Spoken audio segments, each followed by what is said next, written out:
সরস্বতী পুজোর video upload করতে late হয়ে গেল। শুরু করলাম আমার নতুন স্কুলের সরস্বতী পুজো দিয়ে। মা সরস্বতী যেন আমাদের সবাইকে বিদ্যা বুদ্ধি প্রদান করেন। তো হ্যালো ভিউয়ার্স, আমার ভিডিওতে তোমাদের সবাইকে স্বাগত। স্কুলের পুজো শেষ হওয়ার পর আমি আর মিস্টার বেরিয়ে পড়লাম একটু ঘোরাঘুরি করতে। দেখার উদ্দেশ্য হলো ব্রহ্মপুত্র নদীর পার, যা এখন নতুন করে বানানো হয়েছে। প্রচুর মানুষের সমাগম থাকাতে অনেক লম্বা লাইন ধরে আমরা ভিতরে ঢুকলাম। দূরে ওই পাহাড়টা দেখতে পাচ্ছ, এটা হলো উমানন্দ মন্দিরের পাহাড়।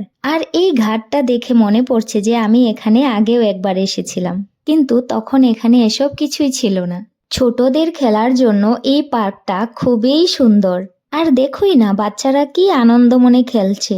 বরকে বললাম একটু ভিডিও করে দিতে। যাই হোক, ভিতরের ভিউটা না খুবই সুন্দর, আর এত সুন্দর পরিপাটি করে রাখা কি যে বলবো। আর সবচেয়ে বড় কথা হলো এই যে আমার একজন নতুন বন্ধু, যার সাথে আমার নগাঁওতে পরিচয় হয়, আজ এখানে আমাদের দেখা হলো আবার।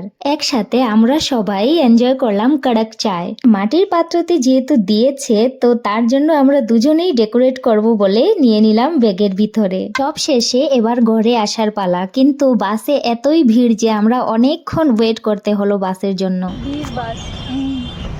হোক, শেষমেশ বাসটা এলো, আমরা ভালোভাবেই ঘরে আসলাম। সরস্বতী পুজো আমরা খুব আনন্দ করেছি এবার। আরে সরস্বতী পুজো তোমাদের কেমন কেটেছে কমেন্টে জানাবে। দেখা হবে পরের একটা ভিডিওতে। বাই।